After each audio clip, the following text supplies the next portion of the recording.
अस्सलामु अलैकुम रहमतुल्लाहि व बरकातुहू। रोज़ाना दर्स कुरान और तर्जुमे कुरान सुनने के लिए हमारे चैनल को सब्सक्राइब करें और बेल आइकन को प्रेस कर लें ताकि आपको नोटिफिकेशन मिल जाए।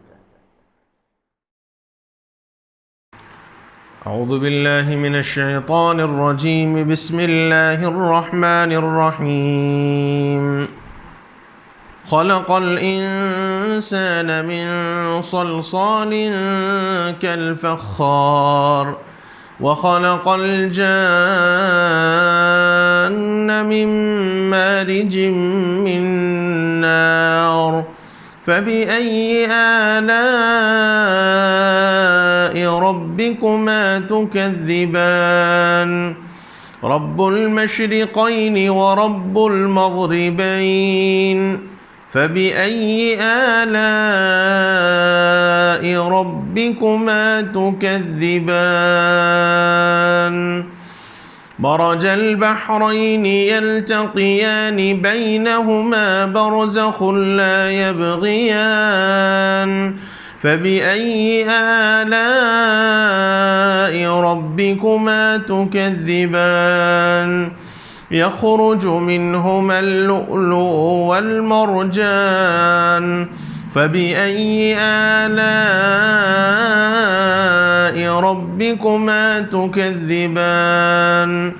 वलहुल जवारिल मुनशआतु फ़िल बहरि कल-अअलाम फ़बिअय्यि आलाइ रब्बिकुमा तुकज़्ज़िबान।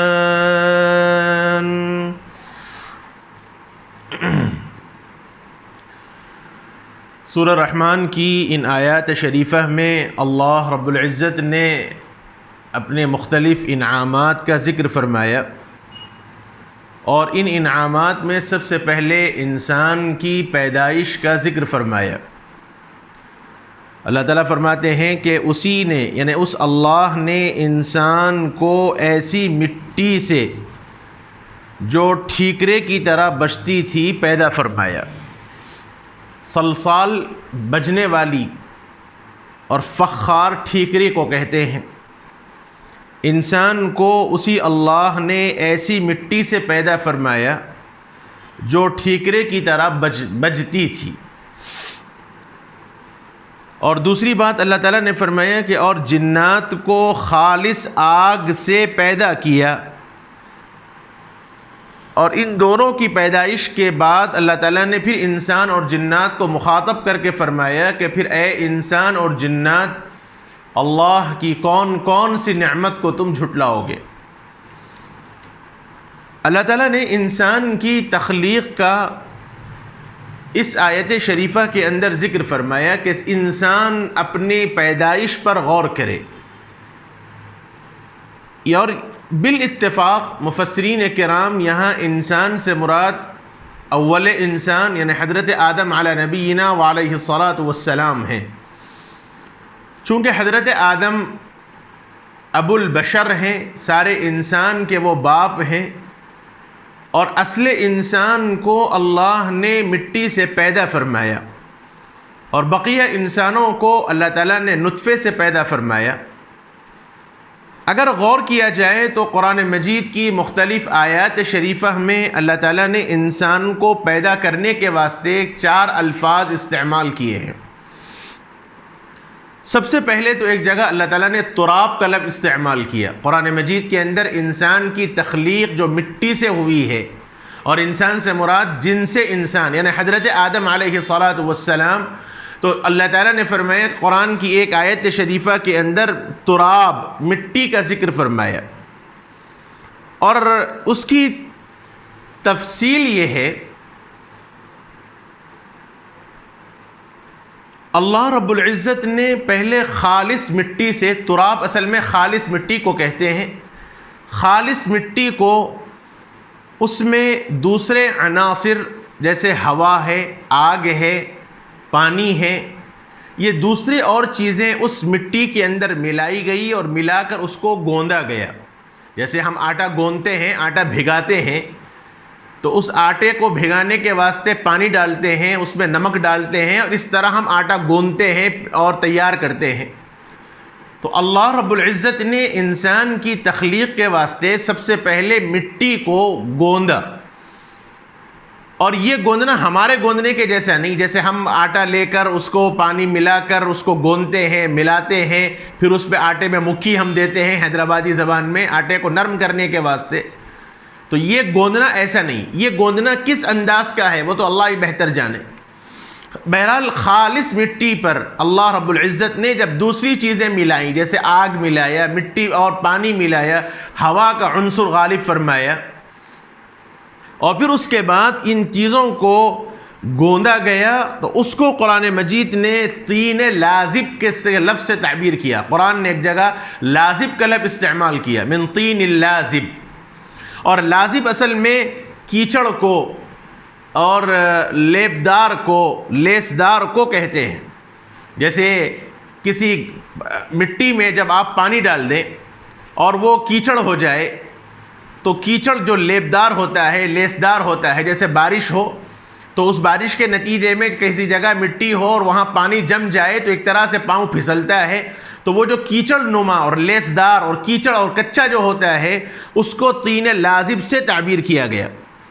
लिहाजा पहले तुराब खालिस था, खालिस मिट्टी थी, उसमें चंद चीज़ों को मिला के अल्लाह ताला ने उसको ऐसे ही छोड़ दिया, तो वो तीन लाजिब हुआ। फिर ये इसी तरह रहा, उसी तरह उसको छोड़ दिया गया और एक मुद्दत तक अल्लाह ने उसको छोड़ दिया, तो उसमें एक बदबू पैदा हुई। जैसे कीचड़ होता है, अगर कच्ची मिट्टी को खालिस कई दिनों तक ऐसे ही छोड़ दिया जाए तो उसमें एक तरह की सड़न और बदबू पैदा हो जाती। और ख़ास तौर पर ये जो मिट्टी की चीज़ें बनाई जाती हैं, जब तक उसमें ख़मीर ना लाया जाए चीज़ें नहीं बनती। जैसे घड़ा है, मटका है और मिट्टी की बनाने वाली चीज़ें हैं। कुम्हार पहले ज़माने में, जो अब तो आजकल मशीनें हैं, पहले ज़माने में हाथों से बनाया जाता था, तो उसको कीचड़ को ऐसे ही कुछ दिनों छोड़ दिया जाता था। उसमें जब खमीर पैदा होता, उसमें सड़न पैदा होती, उसमें कफ पैदा होता, उसके बाद उसको किसी चीज़ से बनाया जाता। तो ये खालिस मिट्टी में अल्लाह ने अनासिर डाले, आग, पानी, हवा डाल दिया, वो कीचड़ बन गया, तीन लाजिब बना, और उसको उसी तरह उस हाल में छोड़ दिया गया। उसमें कीचड़ पैदा हुआ, उसमें बदबू पैदा हुई, तो वो कुरान ने उसको हमाइम मसनून के लफ्ज़ से ताबीर किया। हमाइम मसनून यानी सड़ी हुई काली मिट्टी, और फिर उसको उस पर एक तपिश डाली गई, हरारत डाली गई, गर्मी पहुंचाई गई, और उसमें जब वो सूख गया तो उसमें खनखनाहट पैदा हुई। जैसे पहले ज़माने में कवेलियाँ आती थी, कवेलियों का घर होता था। अब आजकल तो आरसीसी का घर है या उसके बाद असबस्तास का घर आया, बल्कि पहले कवेलियों का घर था। और उससे पहले अगर देखा जाए तो पहले झोंपड़े हुआ करते थे, घास फूस के घर होते थे। फिर तरक्की किया ज़माने ने तो कवेलियों के घर आए, और फिर उसके बाद तरक्की किया तो अंग्रेज़ी कवेलियाँ आईं। हमने अपने बचपनों में देखा कि पहले कवेलियाँ होती थी, और कवेलियों को मजबूत करने के वास्ते अंदर से बांस डालते थे, बड़े बड़े बांस डालते थे, और उन बांसों के दरमियान चूहे फिरा करते थे। ये सब चीज़ें बचपन में हमने देखी। उसके बाद तरक्की किया ज़माना, तो नतीजा ये हुआ कि अंग्रेज़ी कवेलियाँ आईं। फिर ज़माने ने तरक्की की तो नतीजा ये हुआ कि असबस्तास के घर आए। उसके बाद ज़माने ने तरक्की की तो फिर आरसीसी के घर आए, और अब और तरक्की किया तो पता नहीं और क्या क्या चीज़ें आएंगी, आ रही हैं और आएंगी। अल्लाह रब्बुल इज़्ज़त वल जलाल ने फरमाया, तो पहले जो ठीकरियाँ होती थी, कवेलियाँ होती थीं, उन कवेलियों को अगर दो हिस्से में कर दिया जाए तो उसको ठीकरी बोलते थे। वो ठीकरियाँ, तो उसको इस तरह दो ठीकरियों को आपस में मिलाया जाए तो एक तरह की आवाज़ आती है, उसको खनखनाहट से ताबीर किया जाता है उर्दू के अंदर। कुरान मजीद ने इंसान की तख्लीक के वास्ते ये चारों अल्फाज इस्तेमाल किए हैं। मिट्टी का जिक्र भी आया, तीन लाजिब का जिक्र भी आया, हमाए मसनून का जिक्र भी आया, और उसके साथ साथ ये अल्लाह ताला ने इंसान को बचती हुई मिट्टी का भी जिक्र फरमाया। ये सारी इंसान को पैदा करने के वास्ते अल्लाह रब्बुल इज़्ज़त ने ये अल्फाज इस्तेमाल फरमाए कि इंसान ज़रा गौर करे कि कितने मुख्तलिफ मराहिल के साथ, कितने मरहलेवार अंदाज में इंसान को पैदा फरमाया। यानी असले इंसान हज़रत आदम अलैहिस्सलातु वस्सलाम फिर उसके बाद सारी इंसानियत को पैदा किया गया, तो फिर सिर्फ एक नापाक कतरे से अल्लाह ने सारे इंसान को वजूद बख्शा। और अगर गौर किया जाए तो उलमा किराम ने फरमाया कि इंसान के माद्दे मनविया बनने के वास्ते भी ज़मीनी अज्जा का जिक्र है। हवा, पानी और ये चीज़ें जब ज़मीन के अंदर पड़ती हैं तो उसके नतीजे में ग़िज़ा पैदा होती है, और वो ग़िज़ाओं को खाकर इंसान के जिस्म में खून बनता है, और इस खून के ज़रिए इंसान का माद्दे मनविया बनता है, और इस माद्दे मनविया से इंसान के लिए औलाद के वजूद में आने का ज़रिया होता है। तो अगर गौर किया जाए तो एक इंसान के पैदा होने के वास्ते बुनियादी तौर पर जो चीज़ है वो ग़िज़ा है, यानी ज़मीन से निकलने वाली चीज़ें। अल्लाह रब्बुल इज़्ज़त ने फरमाया कि ज़रा गौर कर लो, इंसान को खनखनाती और बजने वाली खनखनाती मिट्टी से हमने पैदा किया, ये तो इंसान का आलम है। और फिर जिन्नात के सिलसिले में फरमाया वख़लक़ल जन्न मिन मारिजिम मिन नार, जान ये जिन है, और मिन मारिजिम मिन नार, खालिस आग से। उलमा ने फरमाया कि मारिज ऐसी आग को कहते हैं जिसमें धुआं ना हो। जब तक आग में धुआं होगा वो आग पुख्ता नहीं होगी। जब आप चूल्हा सिलगाएंगे, ख़ास तौर पर मिट्टी ये अंगार वाला चूल्हा जब आप सिलगाते हैं तो सबसे पहले आग लगती है तो उसमें धुआं उठता है, खूब धुआं उठता है, और वो सारा धुआं जगह में पूरा फैल जाता है। और जब आग पकड़ लेती है अच्छी तरह मजबूती के साथ तो अब उसमें धुआं कम हो जाता है, तो अब वो आग बड़ी रोशन होती है, बड़ी तेज़ होती है। जब तक आग में धुआं होगा वो आग उतनी तेज़ नहीं होगी। मिन मारिजिम मिन नार असल में उसी आग को कहते हैं जिसमें धुआं ना हो, पुख्ता आग हो। अगर गौर किया जाए तो फरिश्तों को अल्लाह ने नूर से पैदा किया, और जिन्नात को अल्लाह ताला ने आग से, नार से पैदा किया। नूर और नार ये दो चीज़ें हैं। इसीलिए किसी ने कहा है ये खाकी अपनी फितरत में ना नूरी है ना नारी है, यानी इंसान की तबीयत बीच बीच की है। अल्लाह ताला ने इंसान को ऐसा बनाया, फरिश्तों का मिजाज ऐसा है कि फरिश्ते हर वक्त अल्लाह ही की इताअत करते हैं, उनसे नाफरमानी का तसव्वुर नहीं हो सकता, नाफरमानी मुमकिन नहीं है। कुरान ने कहा ला यासून अल्लाह मा अमरहुम व यफ़अलून मा युअमरून, अल्लाह ताला के हुक्म की वो नाफरमानी नहीं करते, बल्कि जिस चीज़ का उनको हुक्म दिया जाता है वो उसी को बजा लाते हैं।